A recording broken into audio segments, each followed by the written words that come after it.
जय हिंद। आप सभी का स्वागत है आपके अपने YouTube चैनल राहुल इंस्टीट्यूट में। दोस्तों आज की इस वीडियो जो बात करने वाले हैं class 10th NCERT book solution प्रश्नावली 4.3 ठीक है मैथ में देखते हैं। हम लोग इस वीडियो में जो है 10वां नंबर क्वेश्चन और 11वां नंबर क्वेश्चन को करने वाले हैं। तो चलिए देख लेते हैं 10वां नंबर क्वेश्चन हम लोग नोट कर लेते हैं। ठीक है चलिए 10वां नंबर क्वेश्चन हम लोग देख लेते हैं। बड़ा ही इजली तरीके से इसका सॉल्यूशन हम लोग करने वाले हैं। ठीक है देखिए यह क्वेश्चन आपका 10वां नंबर यहाँ पे उपलब्ध है। इसको आप ध्यान से देखिए और पढ़िए, वीडियो पॉज कीजिए और आप इसको पढ़िए। ठीक है क्योंकि क्वेश्चन अगर आप नहीं पढ़ेंगे तो आपको समझ में नहीं आएगा और जहां जहां पे मेन पॉइंट है हमने वहां पे हाईलाइट कर दिया है। ठीक चलिए देखते हैं क्वेश्चन क्या है। मैसूर और बंगलोर के बीच के 132 किलोमीटर यात्रा करने में एक एक्सप्रेस रेलगाड़ी सवारी गाड़ी से 1 घंटा समय कम लेती है। यदि एक्सप्रेस गाड़ी की औसत चाल सवारी गाड़ी की औसत चाल से 11 किलोमीटर प्रति आवर अधिक हो तो दोनों रेलगाड़ियों की औसत चाल ज्ञात करें। देखिए आपको ये जो दे रखा है आपको बीच में ये ब्रैकेट में जो हमने बंद किया है इसको आपको ध्यान देना ही नहीं है क्योंकि ये आपको उलझाएगा बस। ठीक है तो आपको बस इतना सा पढ़ना है जो हमने पढ़ा अभी। क्या है क्वेश्चन कि मैसूर और बेंगलोर के बीच जो है 132 किलोमीटर की यात्रा करने में मतलब टोटल दूरी कितना है 132 किलोमीटर। निकालने क्या बोला है रेलगाड़ियों की औसत चाल। तो यहाँ पे लिख लेंगे हम लोग। अब लिखेंगे क्या तो यहाँ पे दे रखा है हमारे पास, क्या दे रखा है देखिए मानना क्या है हम लोग को सवारी गाड़ी की औसत चाल से किससे सवारी गाड़ी की औसत चाल से। तो लिखेंगे यहाँ पे सवारी गाड़ी की औसत चाल हम लोग को निकालना है दोनों रेलगाड़ियों की औसत चाल। ठीक है तो लिखेंगे सवारी गाड़ी की चाल जिससे बोलता है हम लोग उसको मानते हैं ना। तो हमेशा बोल रहा है सवारी गाड़ी से, यहाँ भी बोल रहा है देखिए सवारी गाड़ी से बोल रहा है कि नहीं, यहाँ भी सवारी गाड़ी से और यहाँ भी बोल रहा है सवारी गाड़ी से बोल रहा है ना। तो मानेंगे यहाँ पे क्या लिखेंगे हल। ठीक है तो लिखेंगे माना सवारी गाड़ी की चाल तो सवारी गाड़ी की चाल को हमने x किलोमीटर पर आवर मान लिया। ठीक है और सवारी गाड़ी की चाल हमने मान लिया तो एक्सप्रेस रेलगाड़ी की चाल कितना हो जाएगा भाई। तो एक्सप्रेस गाड़ी की चाल, अब देखिए एक्सप्रेस गाड़ी की जो चाल है वो क्या है तो औसत गाड़ी की चाल से 11 किलोमीटर अधिक है एक्सप्रेस गाड़ी की चाल, है ना। देखिए यहाँ पे एक्सप्रेस गाड़ी की जो चाल है वो सवारी गाड़ी की औसत चाल से 11 किलोमीटर अधिक है। तो हमने सवारी गाड़ी की चाल x माना है तो एक्सप्रेस गाड़ी की चाल 11 किलोमीटर अधिक है तो x + 11 किलोमीटर पर आवर। समझ में आ गया। फिर है अगला, अगर आप ध्यान से देखें तो समय जो लग रहा है यहाँ पे समय जो लग रहा है वो क्या लग रहा है भाई 1 घंटा कम ही तो लग रहा है। तो लिखेंगे यहाँ पे समय को हम लोग कुछ मान लेंगे। ठीक है तो यहाँ पे हमने मान लिया समय को y घंटा, क्या मान लिया y घंटा। ठीक है चलिए अब अगला काम क्या करेंगे तो हम लोग को पता है समय बराबर सूत्र होता है तो यहाँ लिखते हैं प्रश्नानुसार। तो प्रश्नानुसार समय बराबर सूत्र क्या होता है ये सबको पता है।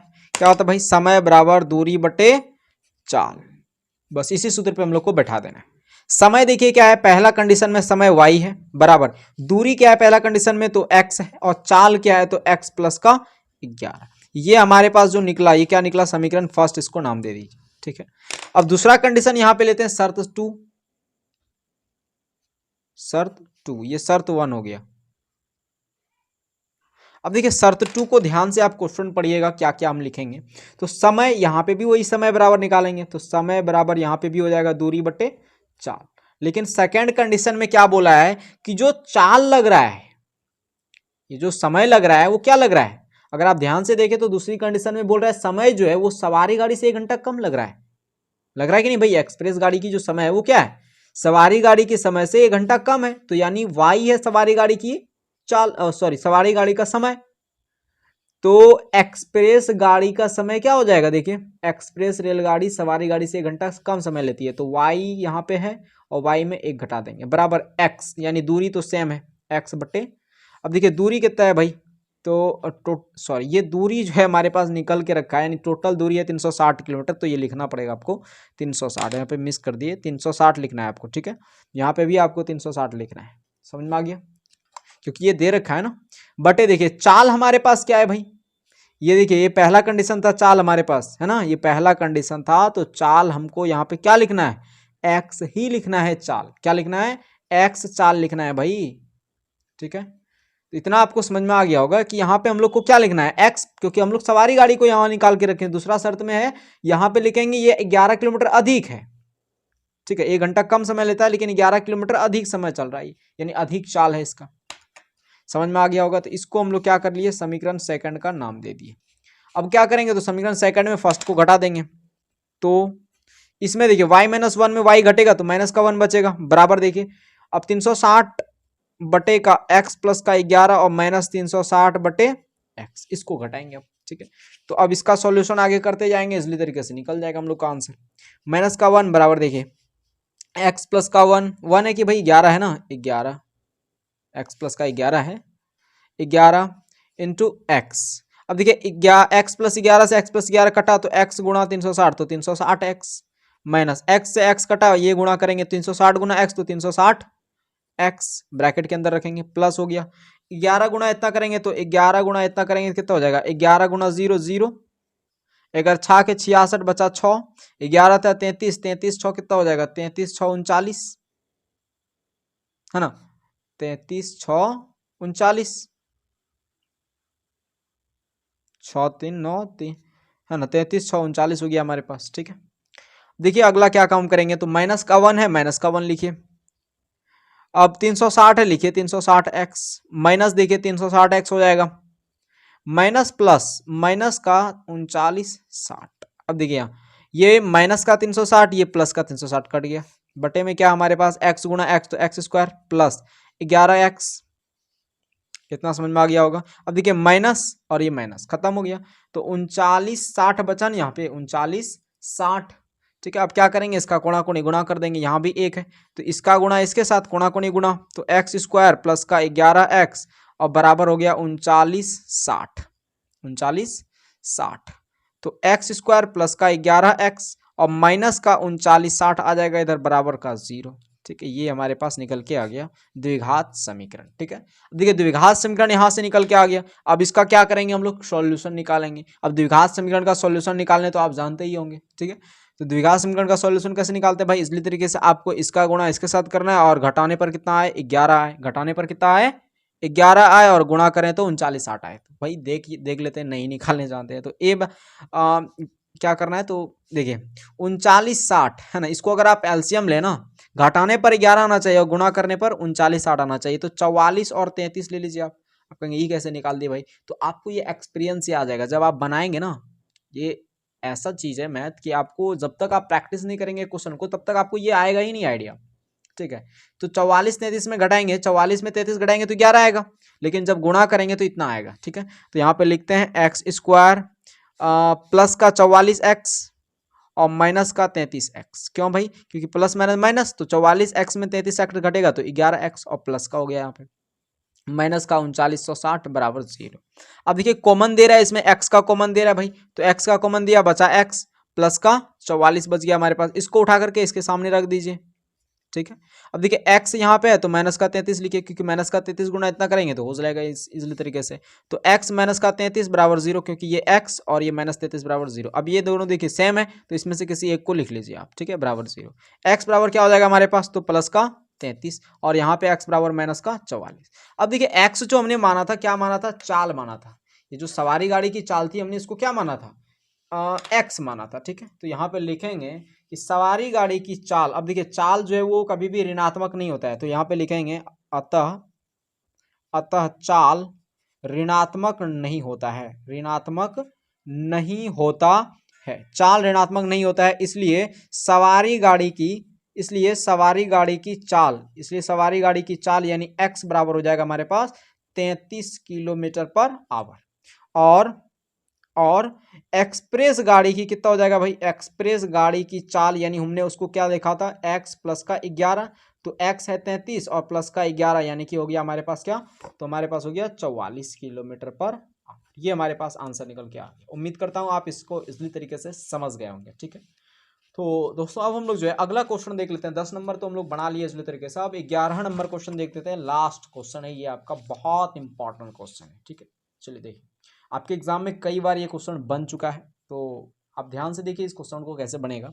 सबसे पहले हम लोग जो देखेंगे वो क्या है, दो वर्गों के क्षेत्रफल का जो योग है, दो वर्ग है उसका क्षेत्रफल जो है का जो योग है वो 468 मीटर स्क्वायर, दो वर्ग है। चलिए हम लोग देख लेते हैं उसको जरा गणितीय रूप में। ये एक वर्ग हो गया हमारे पास, ठीक है, और ये एक वर्ग हो गया हमारे पास। अब यहाँ ये नहीं दिया है कि छोटा और बड़ा वर्ग, हमने यहाँ पे लिख दिया भाई, ठीक है। तो दो वर्ग हैं, इस वर्ग की भुजा जो हो गया x हो गया और ये भी भुजा x हो गया, ठीक है। इस वर्ग की भुजा हमने y का दिया और y का दिया। अब बताइए जब भुजा x हो गया ये भी भुजा x हो गया, यानी भुजा तो भाई एक ही होता है, तो इस वर्ग का यानी इसको हमने पहला वर्ग नाम दे दिया। क्या नाम दे दिया? पहला वर्ग। इसको हमने दूसरा वर्ग नाम दे दिया, ठीक है। इसको हमने क्या नाम दे दिया? दूसरा वर्ग। अब बताइए पहला वर्ग का जो क्षेत्रफल हो जाएगा यहाँ पे वो क्या होगा? भुजा गुना भुजा होता है, वर्ग का क्षेत्रफल क्या होता है? भुजा गुना भुजा। तो भुजा x और x यानी x गुना x, तो x स्क्वायर। समझ में आ गया? अब है दूसरा वर्ग का जो क्षेत्रफल होगा वो क्या होगा भाई? तो वही कहेंगे भुजा गुना भुजा, y गुना y यानी y स्क्वायर। अब अगर देखें तो इसका परिमाप, परिमाप मतलब क्या? इसकी लंबाई चारों साइड की, तो इसका परिमाप क्या हो जाएगा? तो आप कहेंगे भाई परिमाप, परिमाप क्या होता है? तो परिमाप होता है, देखिए चारों भुजा की लंबाई, तो 4 गो भुजा है और 4 गुना भुजा कर दीजिए, परिमाप बराबर होता है तो 4 गुना भुजा, और भुजा का मान है x, तो क्या हो गया हमारे पास? 4x, ठीक है। तो ये हमारे पास क्या निकला? परिमाप निकला। अब फिर इसका भी परिमाप हम लोग निकालेंगे, तो 4 गुना भुजा यानी 4 गुना y, है ना, 4 गुना y, ये निकल गया हमारे पास परिमाप। ये चीज आपको इजली तरीके से समझ में आया कि नहीं? ठीक है। तो ये हमने रफली इसको डिजाइन किया, यानी क्वेश्चन को रफली हमने समझा, गणितीय रूप में समझा। अब क्वेश्चन क्या घंटा समझे? देखिए ध्यान से, दो वर्गों के क्षेत्रफल का जो योग है, ये दो वर्ग हो गया। तो हम लोग यहाँ पे पहला वर्ग को कुछ मान लेते हैं, ठीक है। माना दो वर्ग दिया है, कोई पहला वर्ग मान लेते हैं, ऐसा थोड़ी बोला है छोटा वर्ग बड़ा वर्ग है। तो माना पहला वर्ग, माना पहला वर्ग x, सॉरी पहला वर्ग की भुजा, पहला वर्ग की भुजा जो है वो हमने x मान लिया, ठीक है। पहला वर्ग की भुजा x, और दूसरे वर्ग की भुजा, दूसरे वर्ग की भुजा जो हमने मान लिया वो मान लिया y, ठीक है। दूसरे वर्ग की भुजा को हमने y मान लिया।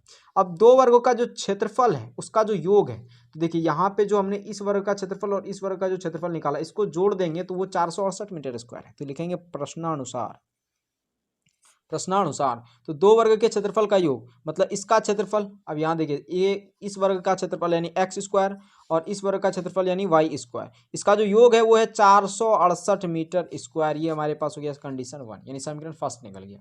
यदि उनके परिमापों का अंतर, अंतर मतलब घटा, यानी इनका जो हमारा परिमाप निकलेगा, परिमाप हमने निकाल के रखा है 4 गुणा एक्स यानी 4x, इसका जो अंतर है यानी घटा यानी 4y, वो कितना है? 24 मीटर है, ठीक है। तो यहाँ पे लिखेंगे अब क्या, देखिए चार चार यहाँ पे कॉमन दे रहा है तो 4 कॉमन लीजिए, क्या बचा हमारे पास? 24 इधर हो गया, ये गुणा में है, इस बार भाग में जाएगा तो कटा दीजिए आप, कितना हो जाएगा? 6 चौक 24, तो x माइनस वाई बराबर 6 निकला कि नहीं? तो x बराबर हो जाएगा 6 प्लस का y, ठीक है। तो ये हमारे पास निकल गया क्या? ये हमारे पास था समीकरण नंबर सेकंड, और यहाँ पे निकला समीकरण नंबर थर्ड। अब समीकरण थर्ड को जो है सेकंड में पुट करेंगे, इसलिए तरीके से मान निकल जाएगा हम लोग का y का, ठीक है। तो लिखते हैं यहाँ पे, तो नहीं अतः, अतः समीकरण थर्ड को फर्स्ट में पुट करने पर यानी फर्स्ट में रखने पर, ठीक है। तो फर्स्ट में इसको रख देते हैं भाई x, इसको x का मान रखना है ना, तो x स्क्वायर, क्वेश्चन लिखिए आप, x स्क्वायर प्लस का y स्क्वायर बराबर 468।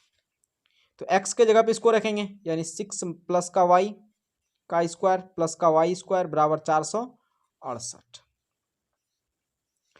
अब देखिए a प्लस बी का होल स्क्वायर हो गया, तो 6 का स्क्वायर 6 के 36 प्लस बी स्क्वायर यानी वाई स्क्वायर, और प्लस का 2ab 2a यानी 6 दूनी 12y प्लस का वाई स्क्वायर माइनस का हो जाएगा इस बार कितना? तो माइनस का 468 बराबर 0, ठीक है। अब यहाँ पे जो है इसको नहीं भी दे सकते हैं, कोई दिक्कत नहीं। अब देखिए यहाँ पे हम लोग पहले इसको लिखते हैं ना स्क्वायर वाले को, तो देखिए एक स्क्वायर और एक स्क्वायर यानी एक वाई स्क्वायर एक वाई स्क्वायर, तो 2y स्क्वायर, ठीक है। अब देखिए यहाँ पे एक y है ना, यानी y वाले को लिखेंगे तो प्लस का 12y। अब यहाँ पे देखिए प्लस का 36 और माइनस का 468, तो प्लस माइनस माइनस यानी 468 में 36 को घटा देंगे, है ना। 468 में 36 घटाएंगे तो 2 इधर हो गया और 3 इधर हो गया, और 432 निकलेगा हमारे पास। तो लिखिए 432, बड़ा चिन्ह माइनस का, तो लिखिए माइनस का, ये हमारे पास निकल के आ गया। अब देखिए 2 का कॉमन दे रहा है, तो 2 का कॉमन लिए तो वाई स्क्वायर प्लस का 6y माइनस का 2 यहाँ पे कॉमन देगा, तो 2 दूनी 4 और 16 दूना 32 बराबर 0। ये 2 उधर चला जाएगा भाग में तो 0 हो जाएगा, तो हमारे पास निकला वाई स्क्वायर प्लस का 6y माइनस का 216 बराबर 0।